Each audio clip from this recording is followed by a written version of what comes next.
So we talk about love bombing as though that's the be all and end all, but it really isn't. It's love leveraging is the thing. And love leveraging is I find what you love. And it might be like a lot of the paradigms that we have for understanding narcissism that is in the online narcissism space are just totally out of date.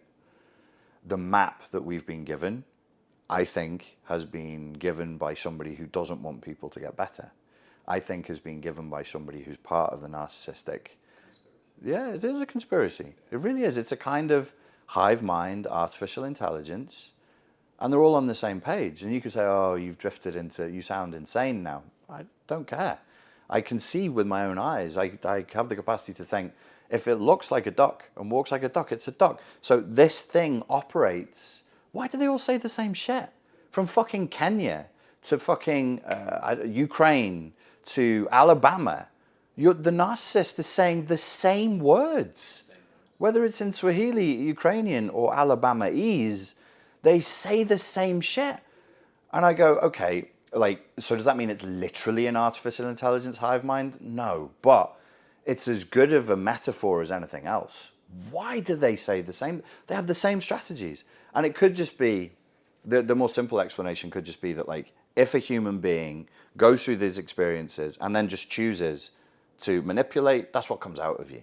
Because these are fairly simple manipulations. But where does the manipulation begin? So what I'm saying is the old models that we have are given by somebody who's working from the same script as other narcissists. And they are not just, well, they're not even wrong. As we just said before the cameras were rolling, they're actually right. They have a grain of truth to them, but the truth that they give you won't set you free. The truth that they give you will keep you in a loop. So, for example, love bombing. Love bombing is absolutely part of the process, but it's not the be-all and end-all. Like the beginning, to say that the beginning of a narcissistically abusive relationship is love bombing, it would be like saying the first part of setting up a business here in Dubai is signing your name. Yes, you sign your name and stuff, but that isn't what that's like a tiny part of what you do. Yes, you sign your name on contracts. Yes, there's love bombing, there's idealization, but it's so much more. It's love leveraging. I'm a narcissist. I have to pull you in. I have to know what Muhammad wants. I have to know what you love. Is it film? Do you want to be famous? Are you craving for access to money? I have to find out what you love, and then I have to leverage that. And as not a tiny part, it's an important part. I would say 10%. Yes, I love bomb you. I idealize you. I say, Mohammed, you really are, you don't realize how smart you are. I know you're maybe even embarrassed of your aspirations, but you shouldn't be. Blah, blah, blah, blah, blah. I gas your head up. But the big thing is to say, listen, to either explicitly state or imply, everything you want is here.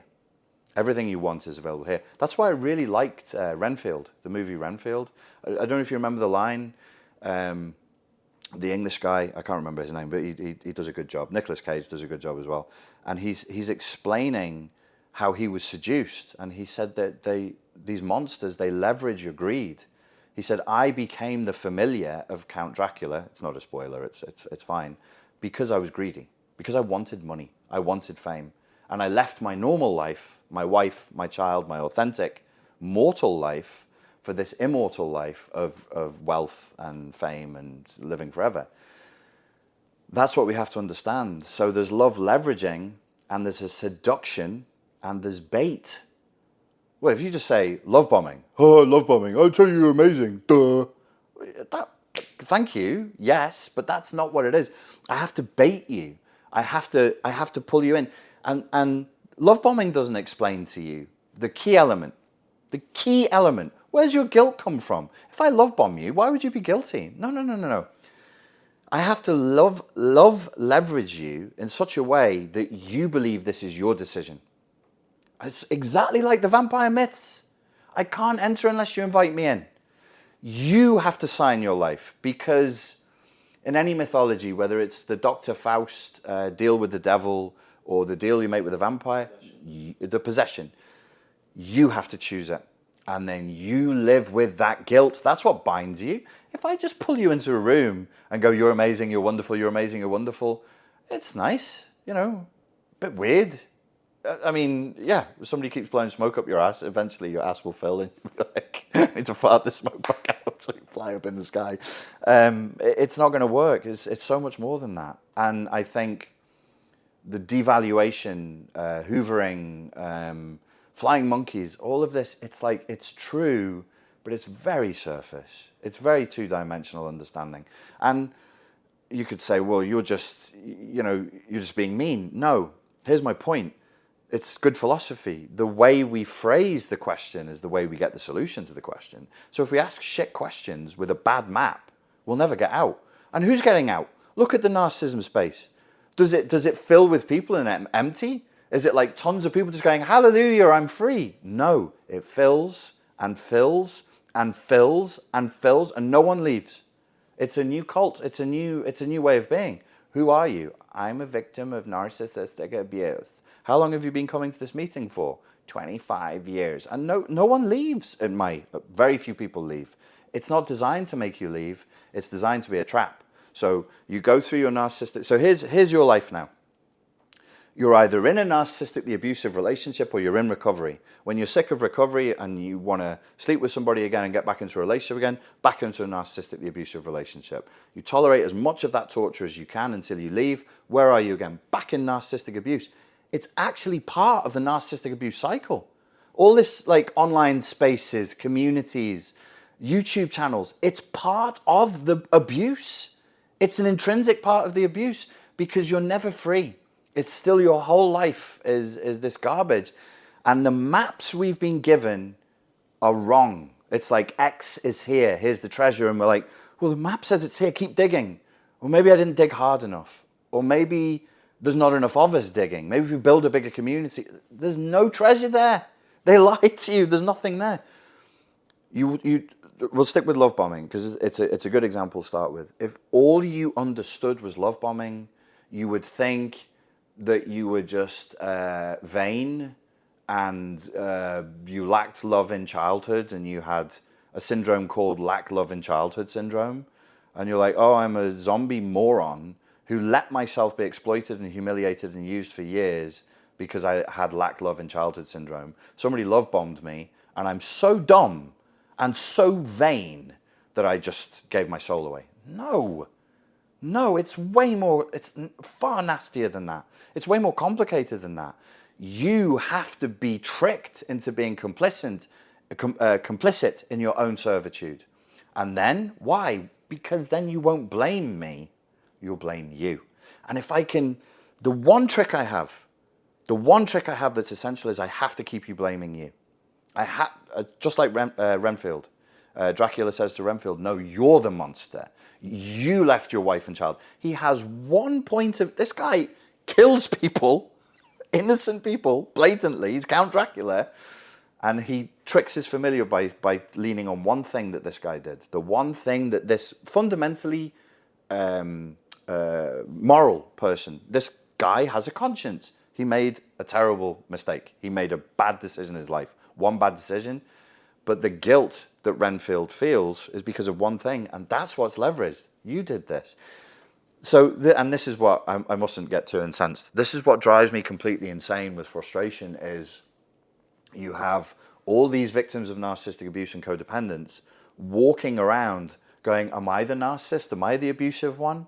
The only reason they've stayed in the relationship is because they're people of good conscience, is because they have a morality. Because if you did not have good conscience and you didn't have a morality, you would leave. You would leave. You would leave straight away. What keeps you there? Your conscience. It's monstrous. But equally monstrous is it to share information that is like, it's almost on target, but it's next door. And it gives people enough of the truth that they're like, oh, it's truthy. I think this is the truth. No, it's the truth next door. Love bombing, 10% of your problem, maybe less. It's love leveraging. I need to leverage the thing that you love. I need to leverage your greed. I need to leverage your insecurity. I need to leverage your vanity. That's another thing that will keep you guilty because in your heart, you know. In your heart, you know you were greedy. You made an immoral choice. And we're into religion and spirituality. It's like, it's a deal with the devil. It's like with all of these things, I'm not saying there's no flying monkeys. I'm not saying there's no love bombing. It's you've got to go deeper. It's multi-dimensional. We've got to get deep into this and be like, what was the bait? How was I seduced? Do I feel guilty? Yes, I do. Okay, does that mean you're fine now? No, but at least you can go to therapy for the right thing. You can be like, I was greedy. I suffered from like lust. It's the 7 deadly sins. You know, it's crazy when it ties into spirituality, because in demonic possession, demons always come in through one of these sins.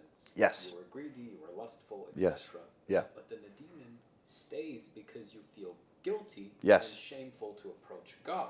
Yes. Or you know, yeah, God essentially. Essentially God. So if people are atheists and they can't deal with the idea of God or sinfulness, I would say, okay, you don't believe in God. But here you are watching this video because you were trapped inside of a narcissistic abusive relationship. You can only be trapped inside of a narcissistic abusive relationship if you're a person of conscience. So if you don't believe in God, you believe in good. You do believe in good. You absolutely believe in good. And it's undeniable. It's almost like a Jordan Peterson type point that he took from Carl Jung. You know, you say you don't believe in God, but look at the way you act. You act like you believe in some higher force, some even Socratic philosophical notion of virtue. Fine, have it your way, whatever, like God or goodness. Fine, that's why you're there. What do we do now? Now we say, okay, I have sinned. You don't want to say sinned. You know, I have gone against my own moral philosophy. Fine. What in the Christian tradition is the next step that you're supposed to take? You're supposed to say something like, dear God, I have sinned. Please forgive me. What does that mean for philosophical atheists? Dear concept of goodness, I have defied my own moral philosophy. Please forgive me. I'd have to be forgiven. I have to forgive myself. I have to be able to move forward from this because I fucked up. So, in other words, like in the Christian tradition, you would kneel, a position of supplication, and you would be humble. And whether you're a philosophical atheist, you still got to be humble, because you have to say, I fucked up. This was not the right thing to do. I had a moral philosophy. I didn't stick to it. I knew this person wasn't good. I saw them doing bad things, and I still supported them. And I didn't stand up to them, and I didn't defy them. That's the other thing about Renfield that I really liked. A very simple moral message, which is stand up to evil. Just stand up to it. Just say no. Try saying no, and yeah, give evil the finger. And Renfield says, or somebody says to Renfield, if we don't do that, I think it's the cop. The cop says to him, the cop that he fancies, if we don't stand up to evil, then monsters will thrive. And that's a deep moral truth. It's a silly film. The fight scenes are crazy and it's funny and all the rest of it, but there's deep moral truths in there. So I think, yeah, we need a new way of discussing narcissism that means that the coordinates that we're discussing it by reflect the real world. Because what I really don't like that we're doing right now in the online space of narcissism is we're all still pretending like these people have power. I mean, at least in that movie, in Renfield, he does have power. He can kill people. He can turn into a bat and fly. So we all act like they can all do. We all act like they're some version of Count Dracula, but they ain't.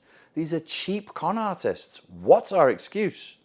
That we can't say no? Why can't we say no? Because we can't stand on our own moral integrity? Okay, then we have it's a problem, but it's not some deep problem of psychoanalytic theory. Your mother, your father, your childhood, what did you see? It's not that. It's like, can you stand on your own moral integrity? Do you have basic moral courage to do that? Drawn from religious faith, as a Muslim, as a Christian, as a Buddhist, or drawn on your faith in your own philosophy. And nobody gets out of jail free. There isn't an option 0. You're either a moral philosopher or you're a religious philosopher, or you're both. But you're not nothing. It doesn't exist. There's no human being who lives with no moral ethics. You say, psychopaths live with no moral ethics. They do have a morality. It's just a really screwed up one. Their morality is like an upside down one. It's like evil is good, night is day, good is bad. But they absolutely have one. We all have one. You can either choose to ignore it and be weak, or you can choose to embrace it and be strong again. That's the route out. Everything else, like psychology, talk. Where are we going? We have to move. So yeah, we have to rethink this whole subject. We have to stop pretending narcissists are all powerful. They are weak, broken, traumatized, impressionable children con artists. The end. Every single one? Yes, every single one. What about the ones with the guns? We call them narcissistic psychopaths. That's a problem for the police, and if the police can't deal with it, the military have to. Don't, people want to change like the thing around. Let's start with love bombing, and then we'll move through all the way through everything. But yes, it's love bombing is partly true. But if love bombing was all you received, you would walk away in no time. You were baited, and then you became part of your own abuse. You became an active participant in your own abuse. You're signing a contract with the devil. Why? Because of one of the deadly sins. You were lustful, you were slothful, you were angry. You did it to take revenge on people, or I'll show those people at high school who, whatever. We've all been, it's fine. We're all humans. We're all guilty of this stuff. This is why in the good side of some of our traditional religious practices, we have a route out for this. It's an old prescription. It's thousands of years old. Kneel in humility and ask for forgiveness, and it will be given to you. If you're a moral philosopher, then kneel before Socrates or whatever you need to do. Your sense of goodness, and just be humble and say, I messed up, and ask for forgiveness. These are the routes out. Do you have anything you want to ask? No.